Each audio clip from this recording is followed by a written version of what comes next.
A'udzubillahi minasyaitonirrajim. Bismillahirrahmanirrahim. Alhamdulillahi rabbil alamin, nahmaduhu wa nasta'inu wa nastaghfiruh. Wa na'udzu billahi min shururi anfusina wa min sayyiati a'malina. May yahdihillahu fala mudilla lahu wa man yudlil fala hadiya lahu. Asyhadu an la ilaha illallah wahdahu la syarika lah wa asyhadu anna Muhammadan abduhu wa rasuluh. Subhanaka la ilma lana illa ma 'allamtana innaka antal alimul hakim. Allahumma 'allimna ma yanfa'una wanfa'na bima 'allamtana wa zidna ilma. Allahumma ati anfusana taqwaha wa zakkiha anta khairu man zakkaha. Anta walijuha wa maulaha. Rabbi yassir wa la tu'assir. Rabbi tammi bil khair. Amma ba'du. InsyaAllah malam ini kita sambung tadabbur surah Hud alaihi salam, ayat 17. Sebelum tu kita tengok pengajaran ayat yang lepas, ayat 15 kan? 14. Oh, ayat 14. A'udzubillahi minasyaitonirrajim. Fa in lam yastajibu lakum fa'lamu annama unzila bi'ilmillah wa an la ilaha illahu fahal antum muslimun. Maksudnya, sekiranya kamu tidak menyahut ataupun menjawab cabaran membawa seumpama Al-Quran, sekiranya mereka tidak menjawab ataupun mampu menyahut cabaran membawa seumpama Al-Quran kepada kamu, maka ketahuilah sesungguhnya Al-Quran diturunkan berdasarkan ilmu-ilmu Allah dan bahawa tidak ada Tuhan melainkan Dia. Maka adakah kamu orang yang menyerah diri? Pengajarannya, pertama, Al-Quran adalah tanda kebesaran Allah yang sama sekali melemahkan manusia daripada membawa atau mereka seperti satu surah daripada Al-Quran, walaupun dibantu oleh pakar-pakar yang hebat dari segi bahasa dan sastra. Yang kedua, kehebatan Al-Quran adalah kerana ia diturunkan berdasarkan ilmu Allah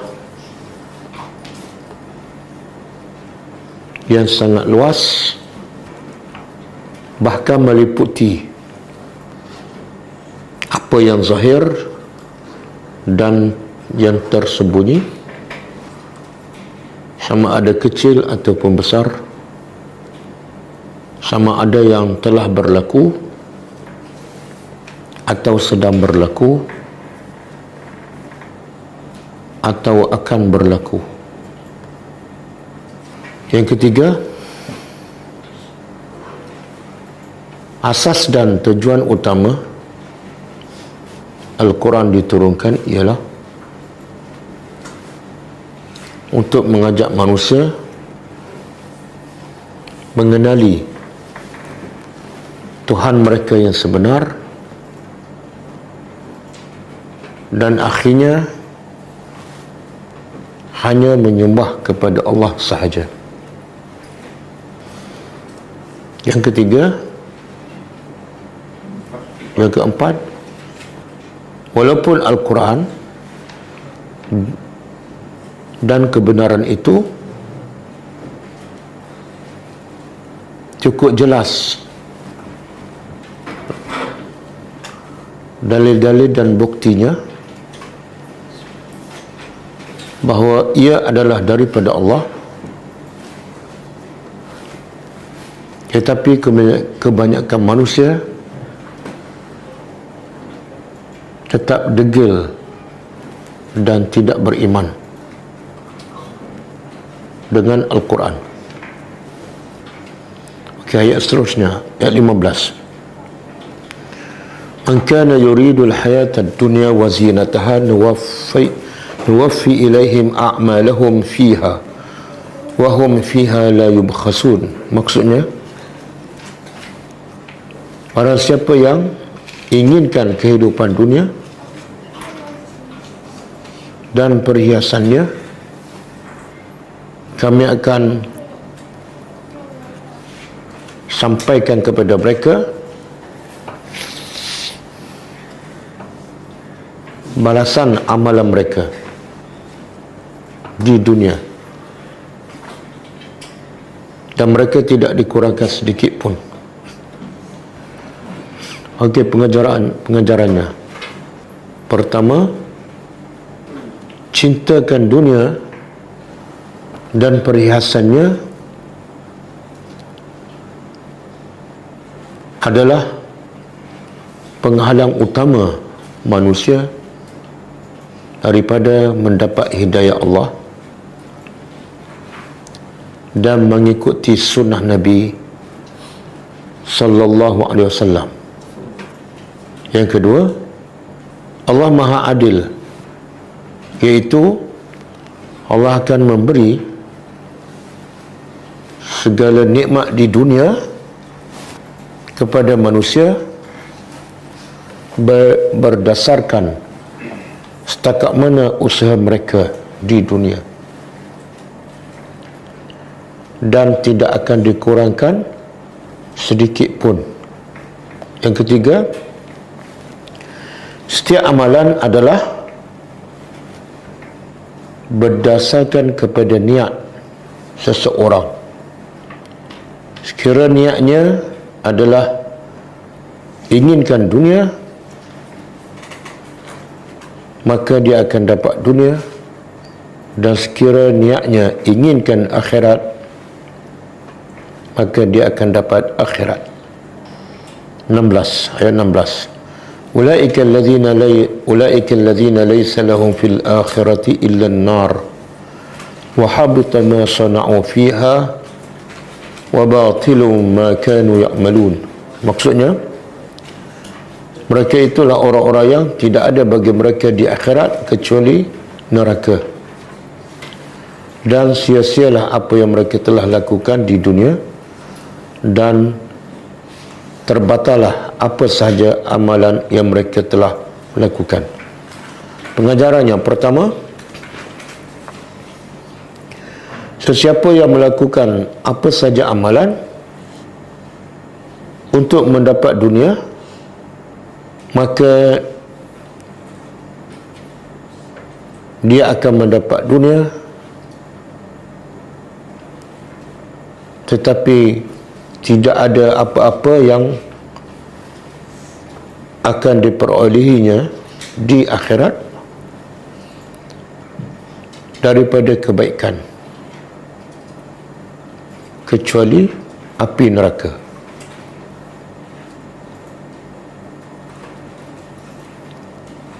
Yang kedua, semua amalan yang dilakukan bukan kerana Allah adalah sia-sia. Yang ketiga, sesiapa yang lupakan Allah sepanjang hidupnya di dunia, maka Allah akan lupakannya sepanjang hidupnya di akhirat. Okey, habis lah. Kita sambut tadabbur. Okey, ayat 17 kan? Ayat 17 kan? Ha? 17 kan? Okey. Ayat 17 kaitan dengan ayat lepas. Ayat yang lepas Allah menceritakan tentang mereka yang hidupnya matlamatnya adalah dunia. Apa yang mereka dapat? Mereka akan dapat dunia, tetapi di akhirat tidak ada apa-apa kecuali neraka. Maka ayat hari ini Allah nak ceritakan orang yang matlamat hidupnya adalah akhirat. Matlamat hidupnya adalah akhirat. Okay, a'udzubillahi minasyaitonirrajim. Afaman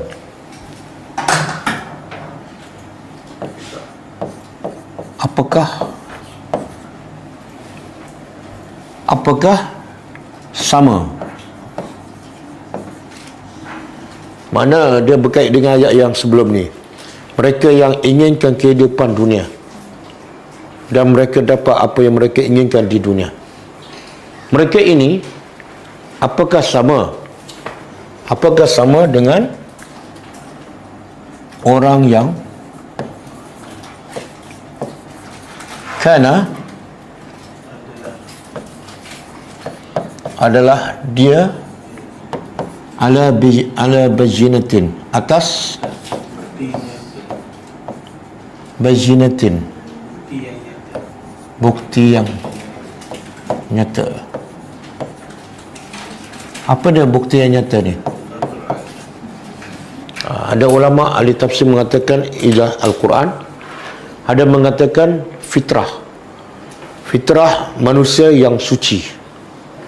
Fitrah yang suci akan memilih kebenaran. Dan bukti itu daripada siapa? Daripada Tuhannya.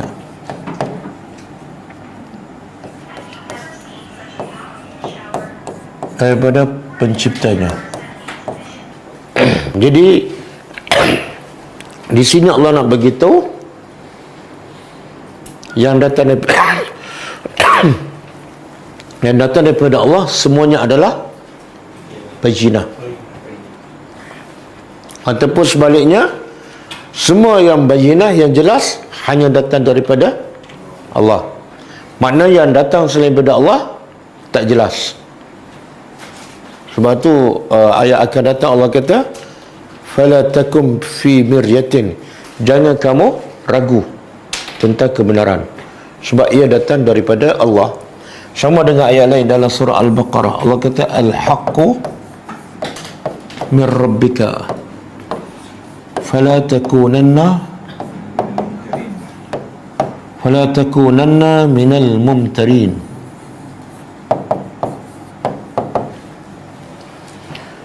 Kebenaran itu adalah min rabbika, daripada Tuhan engkau. Lebih tepat maksud ayat ni, kebenaran itu hanya daripada Tuhan engkau. Maknanya yang bukan daripada Tuhan engkau tidak benar. Jadi kalau ada manusia yang bercakap, adakah tidak benar? Tak, kalau benar itu adalah daripada Allah. Sebab itulah nak pastikan benar ataupun tak, tengok bajinah, tengok dalil. Maka sebab kebenaran itu daripada Tuhan engkau, fala takunanna, maka jangan sekali-kali kamu menjadi orang yang ragu-ragu. Sekarang Allah melarang fala takunanna. Ayat ni tuju pada Nabi Muhammad SAW. Jangan engkau, wahai Muhammad, ragu-ragu terhadap kebenaran. Soalannya, adakah Nabi itu ragu? Nabi ragu tak? Kalau Nabi tak ragu, kenapa Allah larang Nabi? Nabi tak pernah ragu pun. Bahkan Nabi hidup pagi, petang, siang, malam, semuanya untuk menegakkan Al-Quran. Sebenarnya larangan ni kepada Nabi, tapi yang dikehendakinya ialah umatnya. Sebab yang ragunya siapa? Umat. Betul? Ramai tu umat Nabi Muhammad ragu pada Al-Quran. Ramai. Apa buktinya?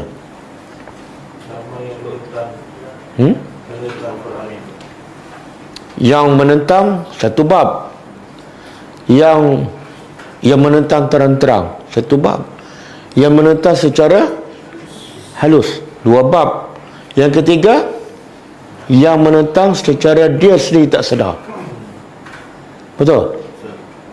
Sebab itulah tengok, kalau kita perasan di mana-mana sahaja, di masjid, di sekolah agama, di ma'at tafiz, subjek memahami Al-Quran tak banyak ataupun tak ada. Kalau ma'at tafiz sekalipun hafal, betul? Bila dia tak cuba nak faham, bukankah itu bermakna keraguan? Betul? Kita, anak-anak kita hantar sekolah kan, sebab kita nak anak kita belajar macam-macam lah, belajar membaca, menulis kan. Kenapa kita hantar dia belajar macam-macam, matematik, sains? Sebab kita tak ragu pada subjek tu. Sebab tu kita hantar, betul kan? Sampai kalau anak kita tak faham, kita buat tuition. Sebab apa? Sebab kita yakin subjek tu mencerahkan masa depan anak kita, betul kan? Tapi bila Al-Quran, kita biarkan anak kita tak faham, kita sendiri pun tak faham, bukankah itu ada keraguan? Betul? Apa dia? Tanpa sedar. Sama juga yang bukan ma'at tafiz. Kenapa suruh budak tu hafal Quran? Kenapa tak bagi budak tu faham? Bukankah kamu ada keraguan pada Al-Quran? Betul tak? Secara tak sedar. Okey, kemudian Allah kata, adakah sama orang yang matlamat hidupnya adalah dunia dengan orang yang beramal berdasarkan bajinah, bukti jelas, ilmu, dan ilmu tu daripada Tuhannya. Bila dia kenal Tuhan, dia ikut bukti jelas daripada Allah, pastilah matlamatnya ialah akhirat. Okey, wa yatluhu, dan dia membacanya. Nya ni balik pada apa? Al-Quran. Bila sebut membaca tu, apa maksud dia? Faham. Ada ayat Al-Quran Allah kata apa? Cuba buka surah Baqarah 121. Al-Baqarah 121. Okey, baca. Bila sebut baca, apa maksud baca ataupun tilawah? Allah huraikan dalam ayat 121 surah Al-Baqarah. Cuba kita terjemah. Allazina, orang-orang yang atainahum, kami telah beri pada mereka kitab. Siapa ni? Ahli kitab lah. Orang yang kami telah beri pada mereka kitab. Apa mereka buat dengan kitab tu? Ini Allah nak puji ahli kitab. Bila kami beri kitab pada mereka, apa mereka buat? Yatlunahu.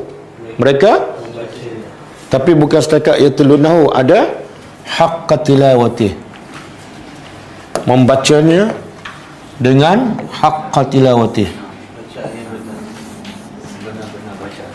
Apa makna haqqa? Sebenar-benar tilawah baca. Apa maksud? Mereka membaca tak cukup yatlunahu, ada satu lagi, sebenar-benar bacaan. Apa maksud dia? Kata Syekh Saleh Utsaimin, haqqa tilawati ialah baca lafaznya, baca maknanya, dan amal. 3 tu. Itu baru maksud haqqa tilawati. Baca lafaznya, perkataannya, baca maknanya, dan amal.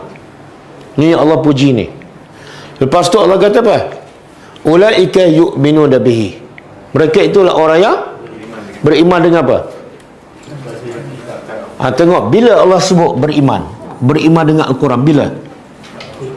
Setelah berlaku proses ni. Betul? Kalau dia tak faham, macam mana dia nak beriman? Ada tak orang beriman dengan benda yang dia tak faham? Tak ada. Ada tak beriman dengan benda yang dia tak pernah nampak? Ada orang Melayu beriman dengan hantu. Kan? Hantu tak pernah nampak, dia dengar cerita je, tapi dia beriman.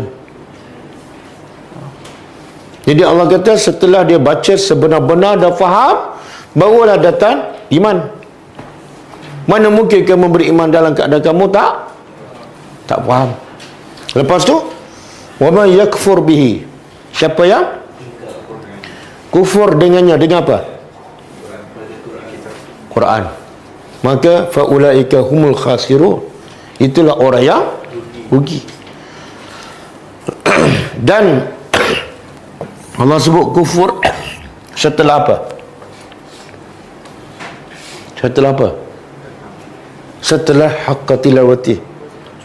Maknanya syarat nak beriman pun kena faham, syarat nak kufur pun kena faham. Mana boleh dia kufur benda yang dia tak faham? Saya tak percaya apa yang awak cakap.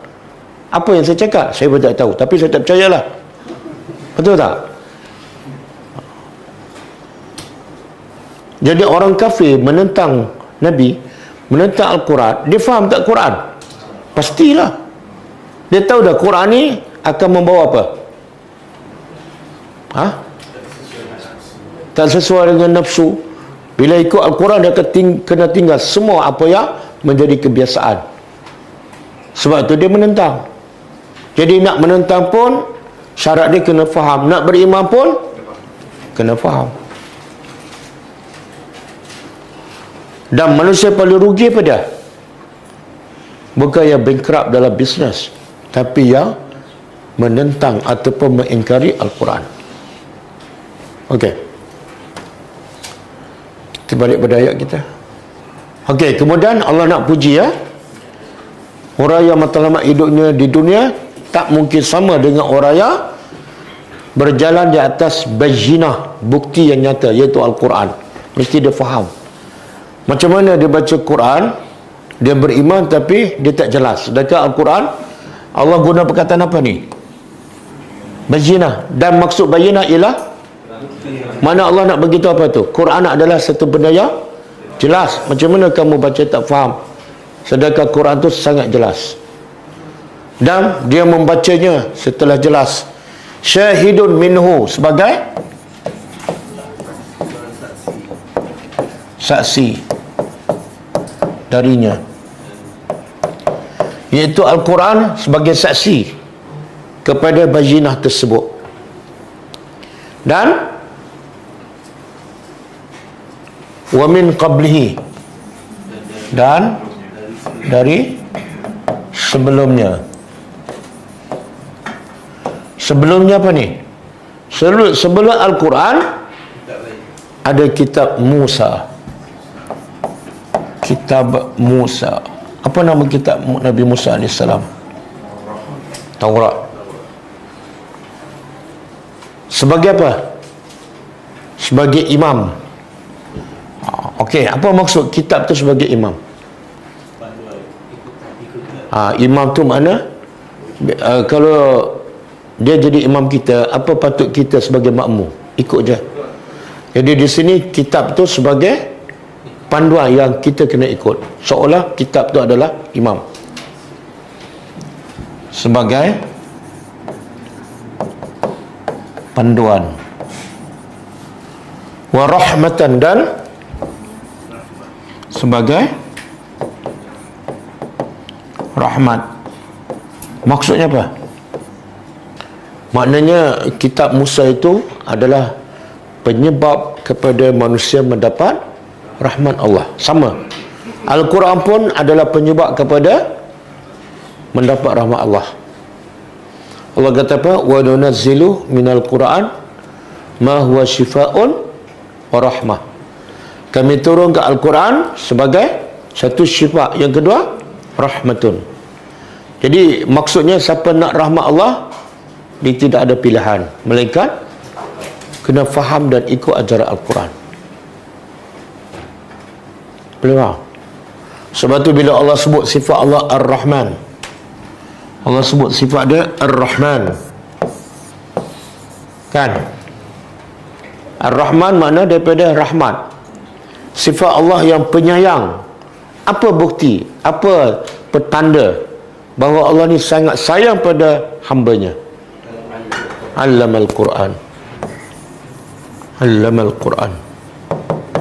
Sebab Allah rahmat, Allah sayang, Allah mengajar Al-Quran. Inilah rahmat yang paling besar. Okey. Jadi sekarang ada berapa ni? bagi orang yang hidupnya matlamat ya akhirat. Ada berapa panduan dia? Kekuatannya. Satu, bayyinah. Yang kedua, Quran tu sebagai saksi. Yang ketiga, ini lebih khusus kepada ahli kitab Yahudi yang beriman. Ada satu lagi, iaitu kitab Musa.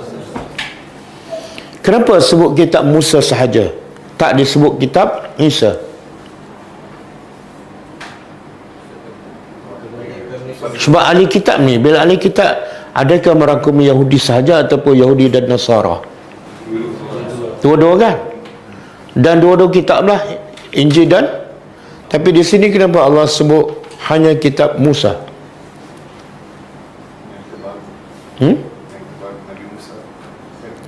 Mana dulu? Musa dulu ke Isa dulu?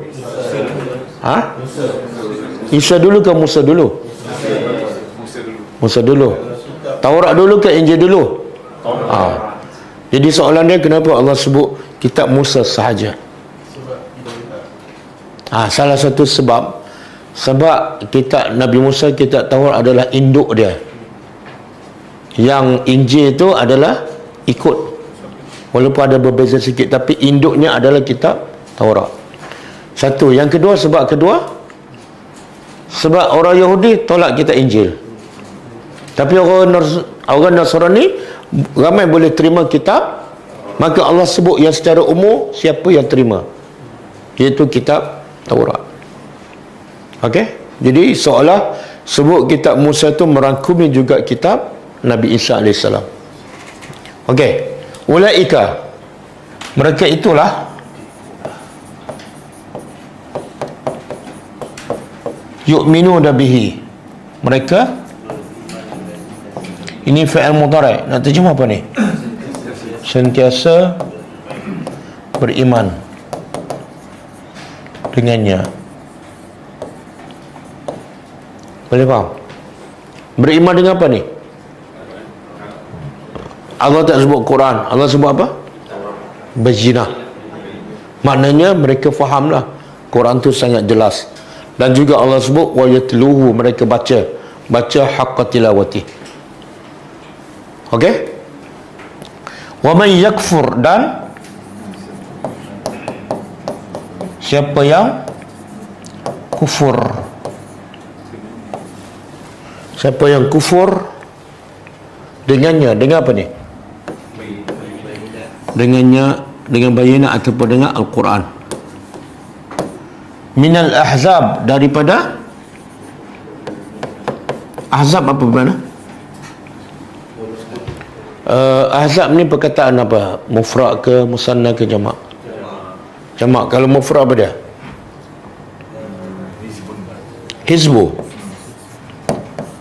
Hizbu kan?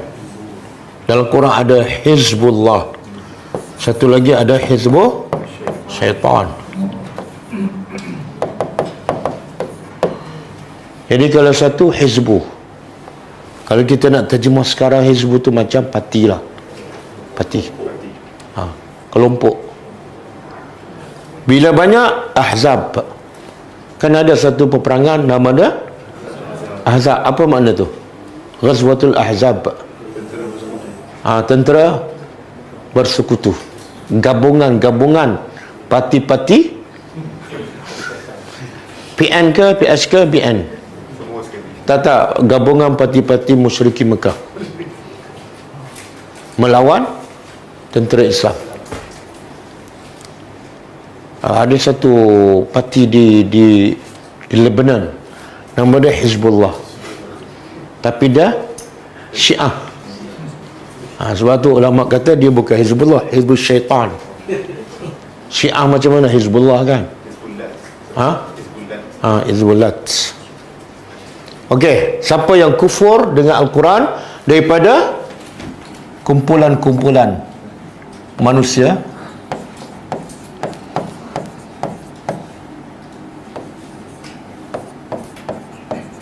siapa yang kufur, simple je, apa dia? Fannaru, maka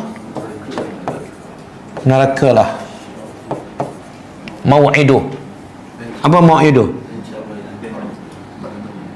Dia terjemah apa tu? Janjinya. Daripada wa'dun. Jadi setelah kamu ada Quran, kamu faham, kamu nak kufur, silakan. Tapi aku nak beritahu, kesudahan kamu ialah masuk neraka. Kemudian Allah larang, fala taku, macam ayat tadi.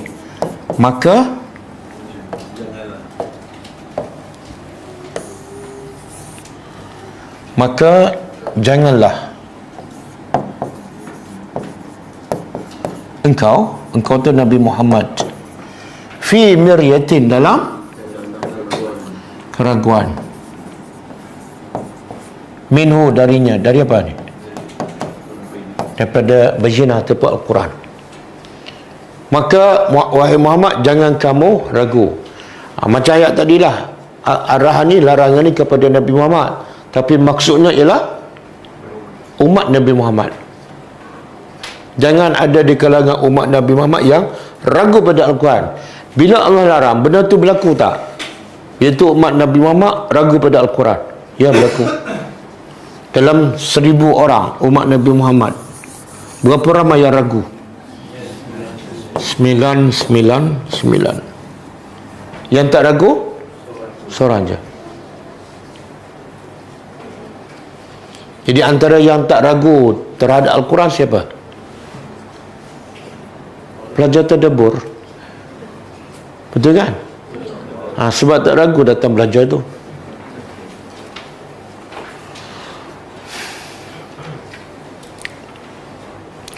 Dia kalau kita tengok, macam saya sebut tadilah, kita tengok mana-mana tempat pengajian Al-Quran kan, pengajian agama, di masjid ke di mana, tengok-tengok tak ada subjek tadabbur.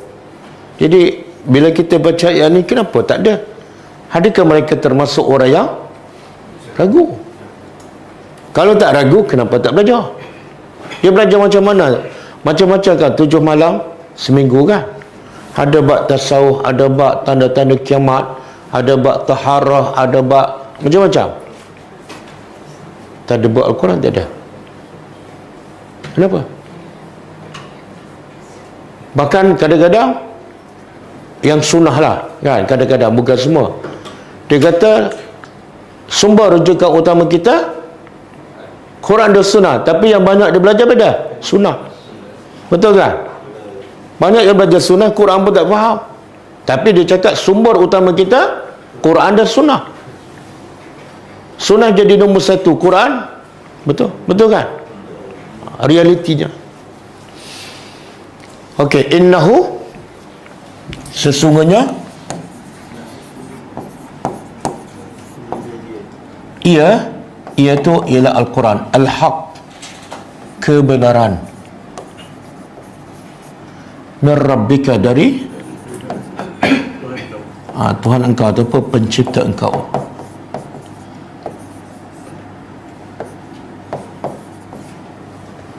Quran tu daripada pencipta. Tengok Allah, kenapa Allah sebut min Rabbika? Allah boleh kata innahul haq minallah. Boleh kan? Apa beza minallah dengan min Rabbika? Tadabbur. Bukankah sama? Rabbika ialah Allah, Allah ialah Rabbika, betul kan? Tuhan yang sama.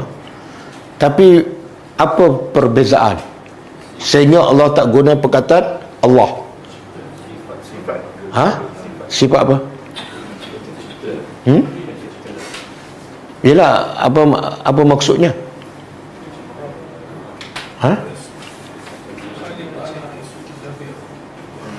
Kalau Allah, makna apa Allah?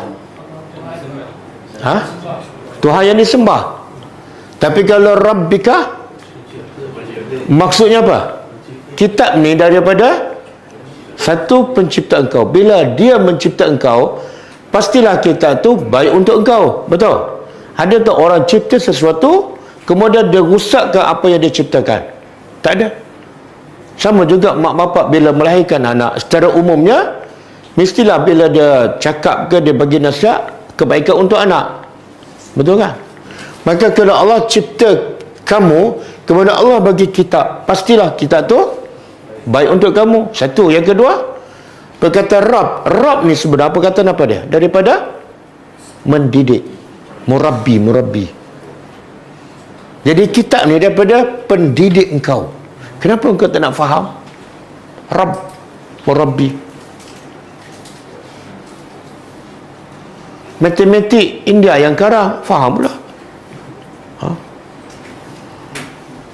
Okey. Itu orang kata resih pula, tarik balik. Okey. Siapa? Kita bila kita baca belajar tadabbur, kemudian kita belajar sirah, kehidupan Nabi daripada mula berdakwah sampai akhir, sampai ke Al-Quran, sampai kena maki sebab Nabi sampai ke Al-Quran. Betul tak? Bukan belajar ilmu lain, bukan Nabi sampai ilmu lain. Lepas tu kita pula berdakwah, kita cintakan Nabi. Tapi bila mengajar, tak ada subjek yang Nabi sampai pada orang musyrikin. Makna cakap lain buat lain kan. Okey, walakin akan tetapi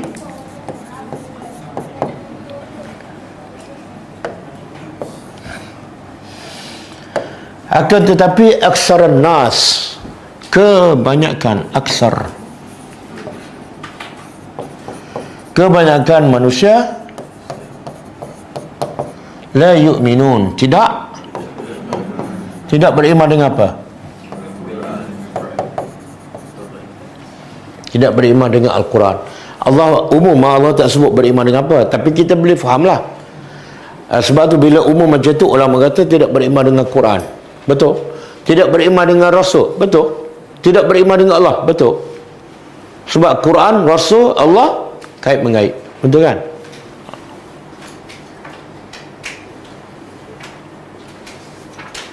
Okey, cuba buka hadis lah.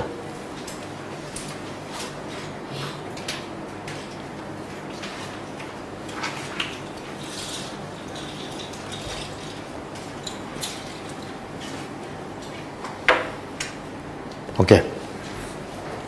Hadis Sahih riwayat Muslim daripada Abu Hurairah. Tengok dia tulis sini ya. Abu Hurairah. Biasa kita dengar Abu Hurairah ke Abi Hurairah? Abi kan? Sini Abu. Adakah orang yang berbeza ataupun dia salah cetak? Orang yang kenapa kalau sama, kenapa sekejap Abu sekejap Abi? Kita pernah tak namakan anak kita Abu Bakar? Ada kita kalau kita panggil Abi Bakar? Ada? Tak ada kan? Semua Abu lah sampai kiamat. Apa sebab? Apa jawapannya? Tak ada harf hujar. Kalau ada contohlah an ni harf hujar. Abu ke Abi? Abi. An Abi Hurairah. Dia panggil apa ni? Abu ni. Baru je belajar minggu lepas bahasa Arab. Al-asma'u khamsah. Isim 5.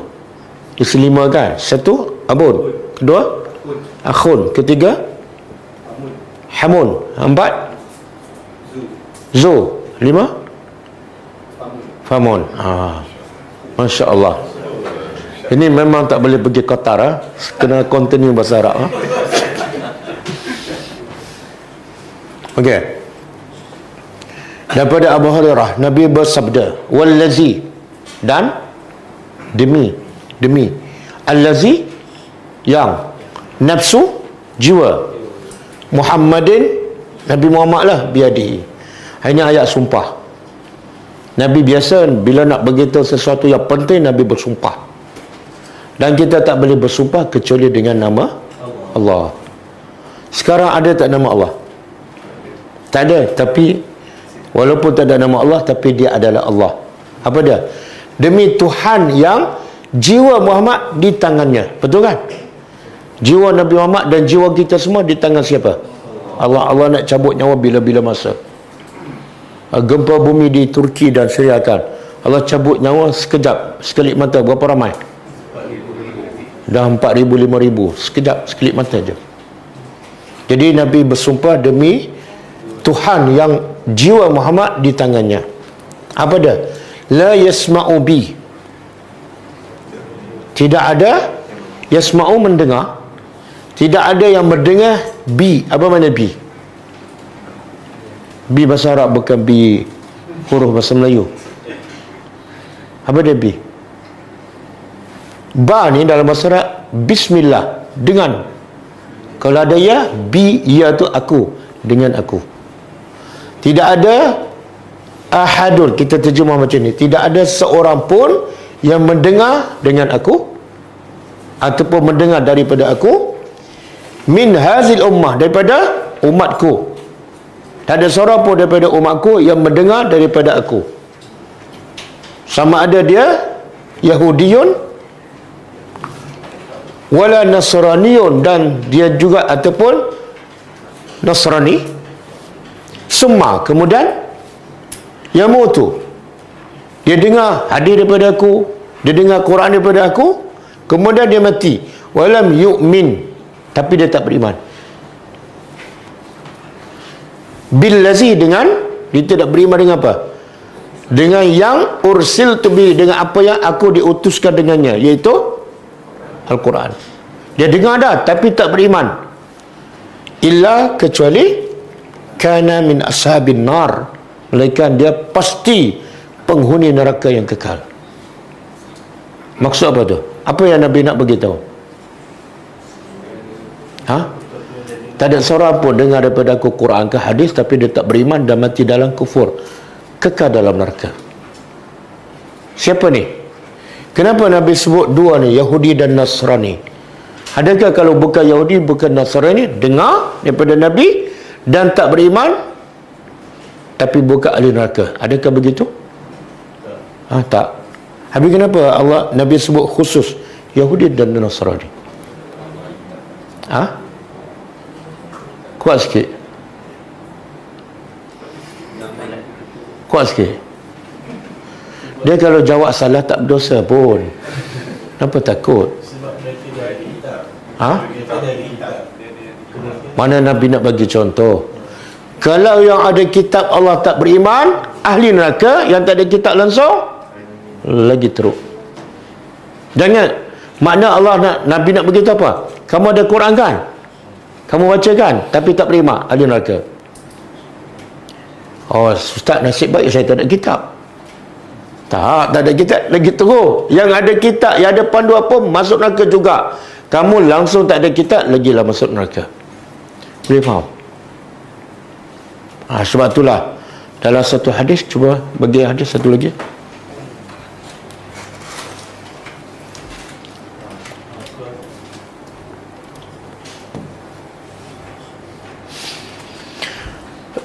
Hadis ni saya baca hari apa kepada pelajar USM Kubang Krian. Mungkin dia orang tak pernah dengar lah. Dan bila tanya pernah tak ikut kelas tadabbur, tak pernah. Okey. Hadis ni diriwayat daripada Ziyad bin Labid. Hadis sahih. Iaitu kata Ziyad bin Labid, zakara Rasulullah SAW. Cuba terjemah. Zakara, Rasulullah SAW menyebut syai'an, sesuatu. Mana ketika Nabi bersama para sahabat, kata Ziyad, Nabi sebut sesuatu. Qal, antara yang Nabi sebut, wazaka indak, wazaka yang demikian itu antara yang Nabi sebut ialah inda, ketika mana, awana, ketika waktu zahabil ilmi, ketika waktu hilangnya ilmu. Mana Nabi nak bagi tahu sesuatu yang menakutkan akan berlaku satu waktu, satu zaman, ilmu hilang. Okey. Kemudian sahabat pun bertanya, qalu, terjemah, qalu, mereka berkata, ya Rasulullah, wahai Rasulullah, wa kaifa yazhabul ilmu, macam mana boleh hilang ilmu? Wa nahnu naqra'u al-Quran. Kami duk baca Quran ni takkan hilang. Wa naqra'uhu, dan kami juga baca kepada abna'ana. Kami ajar anak-anak kami Quran. Macam mana boleh hilang ilmu? Wa yuqri'uhu abna'una abna'ahum. Anak-anak kami pula ajar Quran kepada anak mereka, cucu kami lah. Macam mana boleh hilang? Betul tak? Sebab apa? Sahabat faham apa? Bila Quran ada, Quran dibaca, ilmu tak akan hilang lah. Okey? Maka Nabi jawab, sakilatka ummuka ibna ummi labid. Apa mana sakilatka? Sakilatka ni makna semoga mak kamu hilang. Dia bukan kasar tu, tapi bahasa Arab, bila orang Arab nak cakap awak ni teruk, dia guna perkataan ni, sakilatka ummuka, semoga mak kamu hilang. Sebab apa? Kamu ni teruk sangat. Apa yang teruk ni? Cara kamu berfikir. Quran baca, ilmu tak hilang, fikiran yang teruk. Maka Nabi buat contoh. Nabi kata, awalaysa hazil yahud, bukankah orang-orang Yahudi wan nasara, dan orang Nasrani, yaqra'una at-Taurah wal Injil, mereka pun baca Taurat dan Injil, la yantafi'una minha, tapi mereka tak dapat faedah, tak dapat manfaat daripada apa yang mereka baca, bisya'in, satu pun. Apa yang Nabi nak sampaikan? Apa yang Nabi nak sampaikan? Baca Quran saja tak cukup. Kamu bacalah, kamu hafallah, kamu khatamlah, tak cukup. Kalau kamu tak faham, itulah petanda ilmu dah hilang. Sebab tu saya sebutkan, pengalaman saya berdakwah, banyak saya jumpa penghafal Al-Quran duduk mana? Duduk kat McDonald, kerja kat McDonald, jual kerupuk. Banyak ramai saya jumpa. Kenapa? Nabi kata khairukum, sebaik-baik kamu ialah man ta'allama al-Quran, orang yang belajar dan kamu ada Quran, tapi kenapa kamu tak jadi orang terbaik? Sebab jawapannya tak ada ilmu. Bila dia tak faham, dia nak ajar apa? Betul tak? Kalau dia hafal saja, okey, boleh tak mengajar saya? Oh, minta maaf, saya tak faham. Yang ni Nabi kata Yahudi pun baca juga, Nasrani pun baca kitab mereka, tapi mereka tak dapat faedah daripada yang mereka baca. Boleh faham? Jadi apa yang Nabi cakap berlaku tak sekarang? Quran sentiasa dibaca, tapi ilmunya tak ada. Boleh faham? Sebab itulah Allah sifatkan orang yang tak faham ni, orang yang baca Quran tapi tak faham, Allah sifatkan apa? Macam keledai. Oh, sedap je mengata orang. Ada dalil ke? Yang baca Quran tak faham macam keledai. Ada dalil ke? Ada dalil surah apa?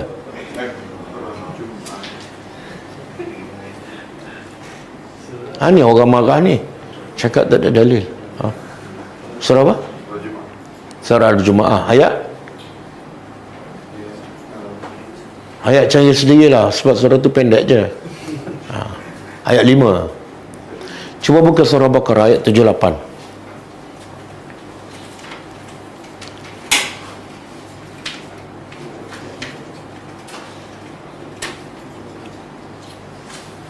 Okey. Wa minhum, ada sebahagian mereka. Ayat sebelum ni Allah cerita pasal ulama Yahudi. Ulama mana mereka berilmu, tapi dengan ilmu mereka tu mereka seleweng kitab. Syarat nak seleweng kitab kena ada ilmu, kena faham. Sekarang Allah sebut pula orang Yahudi yang umum, yang awam. Apa dia? Wa minhum, ada sebahagian mereka ummiyun. Mereka buta huruf. Apa makna buta huruf? Buta huruf ni asalnya tak boleh membaca, tak boleh menulis. Tapi bukan itu maksudnya. Allah nak bagi tahu buta huruf jenis baru ialah la ya'lamunal kitab. Mereka tak faham kitab. Yang tak faham kitab tu Allah gelarkan sebenarnya mereka tu buta huruf. Mereka boleh baca, boleh menulis, boleh. Tapi kenapa Allah gelarkan buta huruf? Sebab mereka dengan yang betul-betul buta huruf sama-sama tak faham. Yang buta huruf tak faham sebab apa? Yang buta huruf tak boleh membaca kan? Dia tak faham apa kandungan dalam kitab. Sebab apa?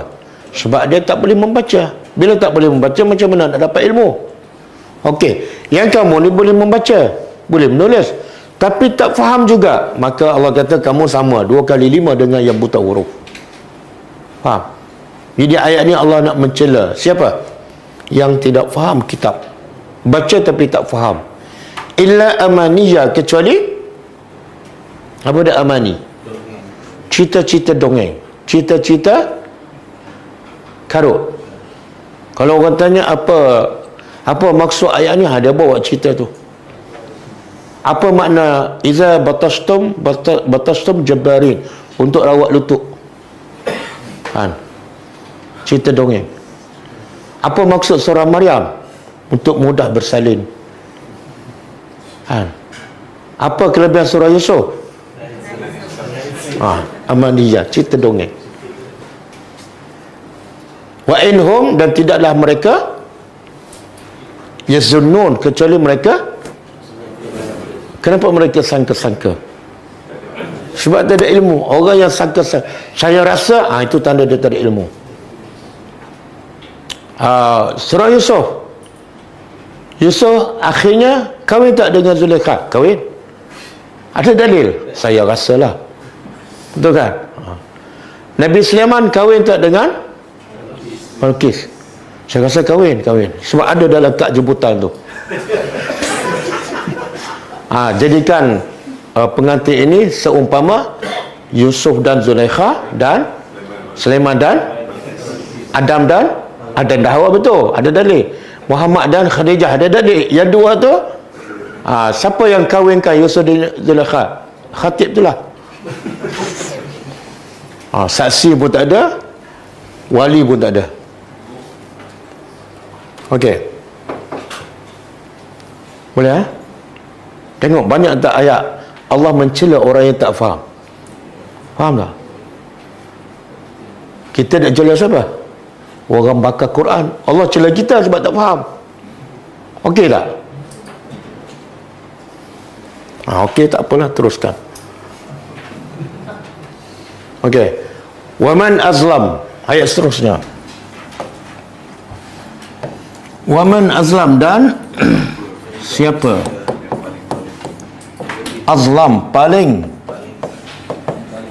zalim. Mimman, dari dua perkataan. Satu min campur dengan man. Min, dari, man siapa? Bila digabungkan tulisan macam tu. Bila terjemah, dari siapa? Siapa yang paling zalim daripada siapa ataupun orang yang iftara, mereka-reka ala Allah, mereka-reka ke atas Allah, kaziban, dusta. Apa maksud ni? Allah buat ayat dalam bentuk macam soalan. Siapa, boleh tak bagi tahu saya siapa yang paling zalim daripada orang yang mereka-reka ke atas Allah pendustaan? Contoh apa dia? Dia kata Quran bukan daripada Allah, itu mendustakan Allah, sedangkan Quran betul-betul daripada Allah. Dia kata Allah tu ada anak, itu berdusta. Dia kata Allah tu ada syarik, sekutu, itu. Jadi Allah pun tanya, siapa yang lebih zalim daripada mereka ni? Jawapannya apa? Tak ada. Inilah yang paling zalim, iaitu berdusta atas nama Allah. Kemudian Allah kata balasannya apa? Ulaika, mereka itulah yu'raduna, dihadapkan. Yu'raduna, dihadapkan, dibicarakan, dihisap ala rabbihim, kepada pencipta mereka.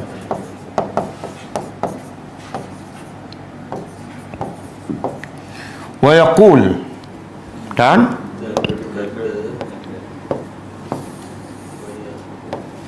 wa yaqul dan berkata, akan berkata al-ashhad, saksi-saksi. Mana di mana ni? Di akhirat.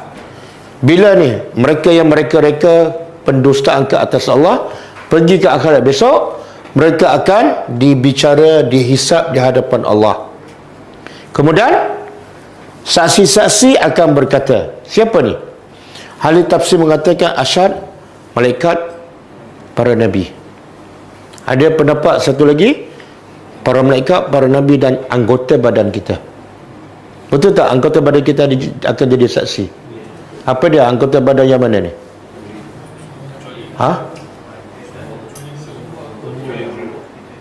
Kecuali mulut. Kulit pun akan bercakap. Kulit akan bercakap. Jadi boleh tak kita berdusta? Boleh. Jadi saksi-saksi akan berkata, apa dia? Haula ini, ni mereka ni. Mereka ini allazina adalah orang-orang yang kazabu, mereka fi'il madhi telah berdusta.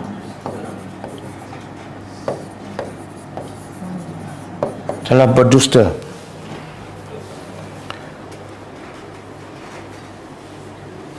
Apa tadi ayat sebelum? Kazabu atas, mendusta atas Tuhan mereka, pencipta mereka. Tengok Allah sebut pencipta kan, menunjukkan apa ni? Apa yang Allah nak beritahu? Allah tak guna perkataan Allah. Makna kalau berdusta kepada Allah, Tuhan yang disembah. Tapi kalau dusta pada pencipta mereka, lagi teruk. Sebab apa? Yang mereka dusta ni siapa? Tuhan yang cipta mereka, Tuhan yang bagi rezeki mereka, Tuhan yang bagi macam-macam. Tapi mereka dusta, lagi teruk. Kan? Derhaka pada bapa jiran dengan derhaka pada bapa sendiri, mana lagi teruk? Ustaz, saya derhaka pada bapa jiran je. Okeylah.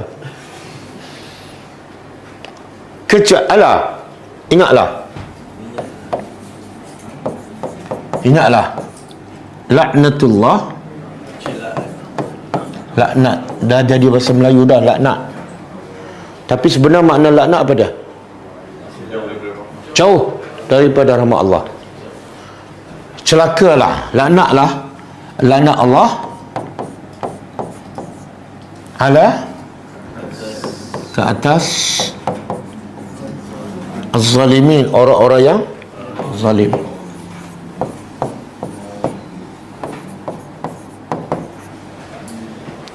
Boleh faham? Jadi dalam ayat ini Allah nak beritahu siapa yang berdusta, mendustakan Tuhan. Contoh dia kata Quran ni bukan daripada Allah. Allah tu ada anak. Maka di akhirat besok dia akan dibicara di hadapan Allah. Siapa akan jadi saksi? Para malaikat, para nabi dan anggota badan. Apa yang dicakap oleh para saksi? Mereka-mereka ni adalah berdusta kepada Tuhan mereka. Kemudian disebut lagi, ingatlah laknat Allah yang berterusan, dan jauh kamu daripada rahmat Allah yang berterusan kepada siapa? Sekarang Allah sebut zalim. Makna apa? Allah nak beritahu siapa yang berdusta kepada Tuhan, dia adalah zalim. Dan zalim yang paling besar, syirik kepada Allah. Kita cuba buka hadis. Tengok gambaran penyaksian di akhirat besok.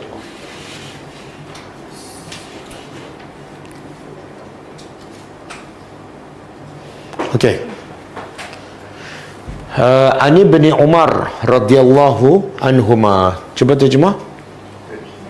Daripada Ibni apa dia? Anak Umar. Siapa nama dia? Abdullah bin. Ada sahabat Nabi dia panggil 4 Abadillah. 4 sahabat Nabi ni nama dia Abdullah, Dan nama tak disebut. Yang disebut Ibnu. 4. Siapa? Salah satunya Ibnu Umar. Kalau Ibnu Umar tu biasa namanya Abdullah. Yang kedua Ibnu Abbas, namanya Abdullah lah. Semua nama Abdullah. Yang ketiga Ibnu Mas'ud, namanya Abdullah bin Mas'ud. Yang keempat Ibnu Amr bin As, namanya Abdullah bin Amr.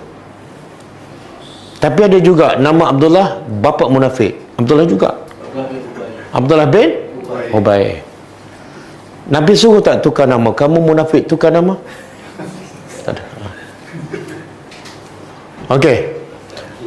Daripada Ibnu Umar radhiyallahu anhuma, dia berkata, sami'tu, aku mendengar Rasulullah SAW yaqul, bersabda, yudini daripada dunia, didekatkan. Dunia tu mana dekat?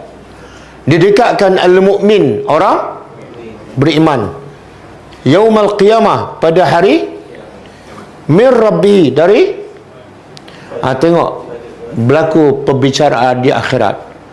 Satu kepada orang beriman, satu kepada orang tak beriman.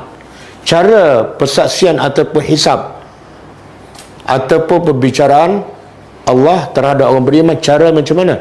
Satu, Allah dekatkan, bukan dia khaliat ramai. Allah panggil seorang-seorang. Muhammad, mari sini. Yang lain semua tak nampak dan tak dengar.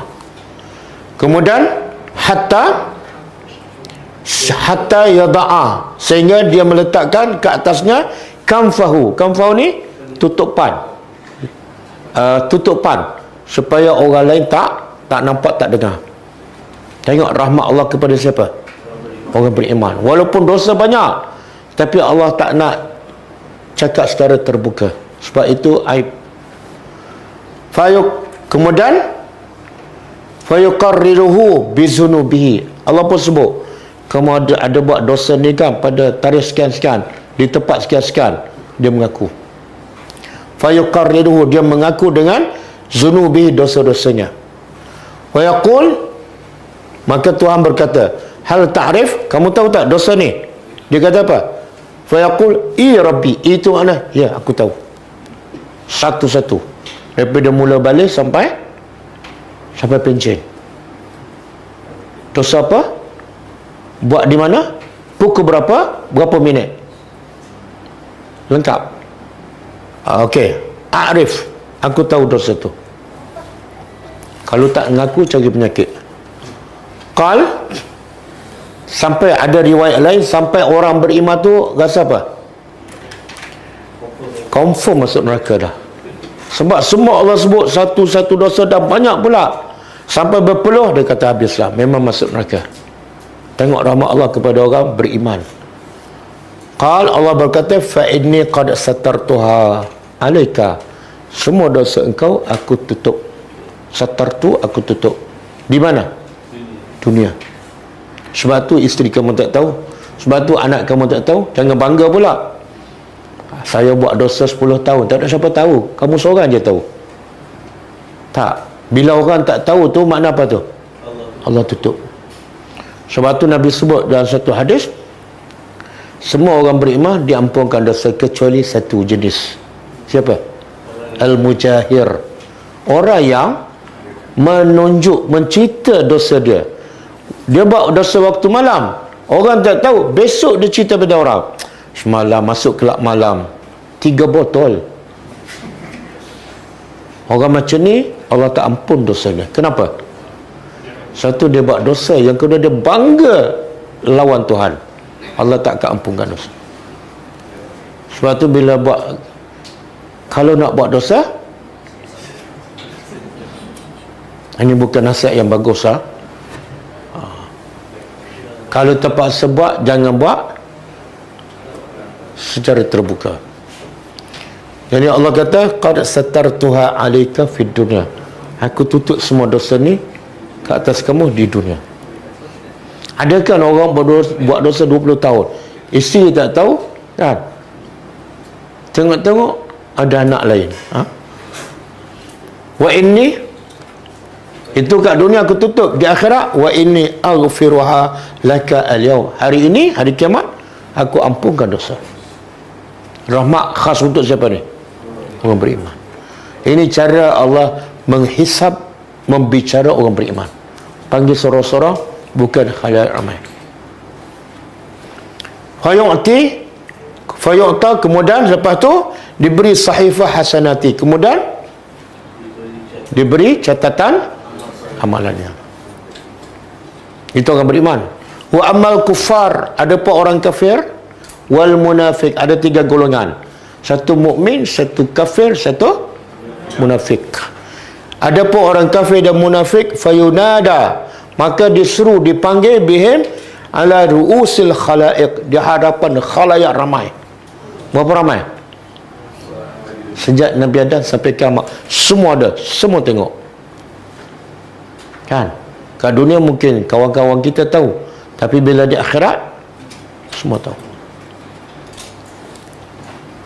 Haula'i, mereka ni allazi kazabu ala Allah, yang berdustakan kepada Allah.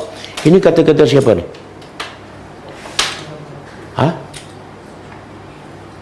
Ayat tadi kata-kata saksi. Kalau dia tak mengaku, Nabi, mereka akan bersaksi. Puak-puak ni kafir ke munafik ni, jenis golongan yang berdusta pada Allah. Kita sekarang ada pilihan. Nak dibicara di khalayak ramai, semua terbongkar, ataupun nak dibicara sorang-sorang. Caranya apa? Kalau nak bicara sorang-sorang, apa caranya? Lagi? Jangan tambah. Iaitu bila buat dosa sorang-sorang. Dengar. Tak, kalau kita terbuat dosa, jangan cerita pada orang.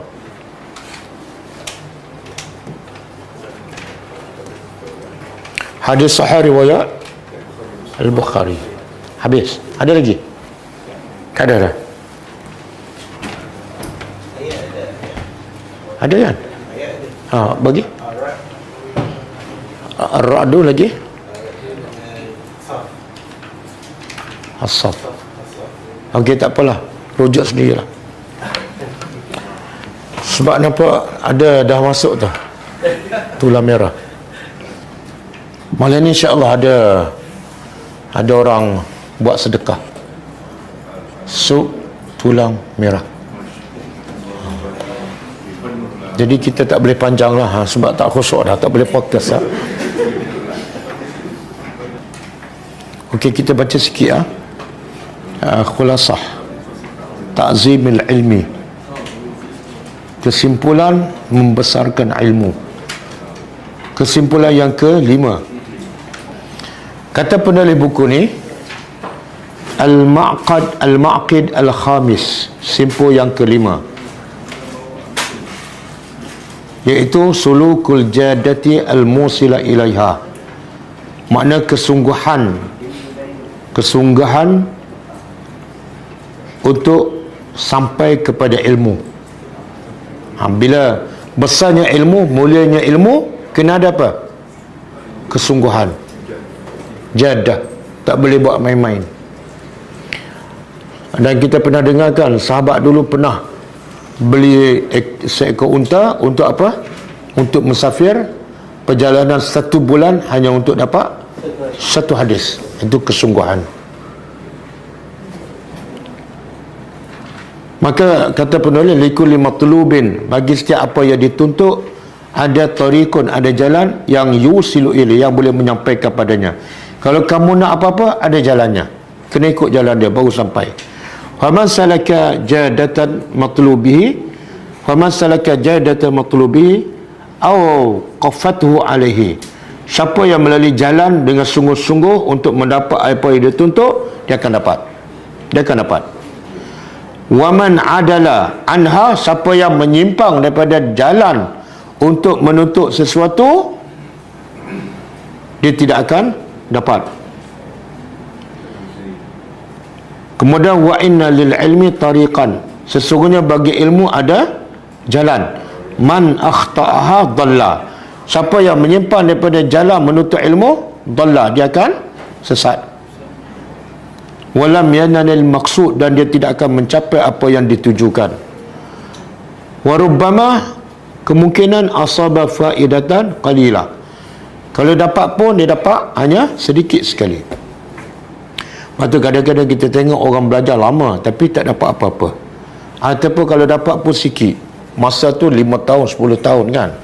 Ada orang belajar sikit je, sekejap je, tapi dapat ilmu banyak. Sebab apa? Satu, kena jalannya. Yang kedua, sungguh-sungguh.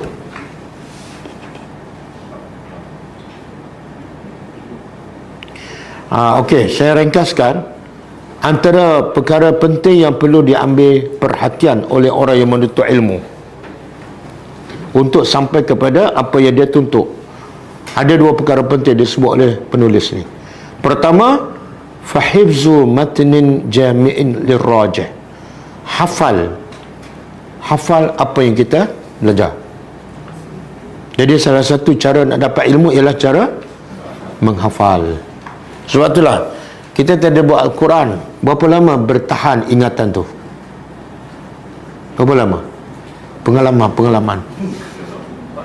Kalau belajar malam ni lah, berapa lama bertahan? Tak apalah yang belajar semalam. Yang belajar minggu lepas, ingat lagi? Tak. Yang belajar pagi Isnin semalam kan? Oh, pagi Isnin. Ingat? Saya pun tak ingat belajar ke tak semalam. Jadi salah satu cara nak ingat apa yang kita belajar ialah hafal. Kalau ayat, contoh ayat malam ni kan, kita belajar dua ayat 17-18, kita dah faham, kita lepas ni kita hafal, maka bila kita selalu baca dalam keadaan kita faham, ingatan tu melekat kat sini. Baca je bayang kat mana, baca je bayang kat mana. Tapi kalau kita faham tapi tak baca, besok okey lagi, lusa habis. Lepas tu besok tambah ayat lain, lusa tambah ayat lain, akhirnya belajar surah apa dah? Surah apa? Surah Hud ke Yunus. Jadi kunci, antara kunci untuk mendapat ilmu dan kekal ialah hafal. Okey, boleh ya? Lagi pula kita belajar tak banyak pun, setiap malam 2 ayat je. Setuju ke tak ni? Tak apalah, tak setuju pun. Okey, yang kedua. Yang pertama hafal, saya ringkaskan. Sifat yang kedua adalah kelayakan sebagai guru, di mana kelayakan ini tertumpu kepada dua perkara. Pertama, kesolehan. Ni penting juga guru tu. Kadang-kadang kita belajar dah okey ya, tapi guru tu ada masalah. Guru tak soleh, guru tak mursyid kan, mengajar tak ikhlas, kadang-kadang tak masuk. Sebab tu ulama kata kalau guru tu ikhlas apa dia? Tak mengharap apa-apa balasan. Maka apa yang dia cakap daripada hati dia yang ikhlas dan terus masuk dalam hati pelajar, itu memberi kesan. Tapi kalau guru tak ikhlas, belajar nak dunia, belajar nak macam-macam bantuan kan, dia bila tak ikhlas, dia bukan keluar daripada hati dia, keluar daripada setakat bibir saja. Bila keluar daripada bibir, dia tak masuk dalam hati, dia masuk kat telinga kanan, keluar. Jadi poin yang kedua, guru tu penting. Bukan setakat ikhlas tapi bersifat mursyid. Apa makna mursyid? Dia bukan setakat mengajar, dia tanya faham ke tak, dah faham buat ke tak kan, bergaul dengan pelajar macam Nabi lah. Nabi bukan setakat mengajar para sahabat, tapi Nabi hidup bersama sahabat, iaitu sahabat rasa Nabi ni bukan setakat Nabi tapi sebagai bapa, sebagai sahabat, seronok kan. Itu guru yang sebenar. Tapi sekarang kebanyakan guru apa dah? Hubungannya dengan pelajar di mana? Dalam kelas dia kan, waktu maghrib isya. Lepas tu guru tak ke mana, kalau ada sikit sambung ke dah mamak roti canai kan, lepas tu habis. Okey, cukup lah 2 poin tu.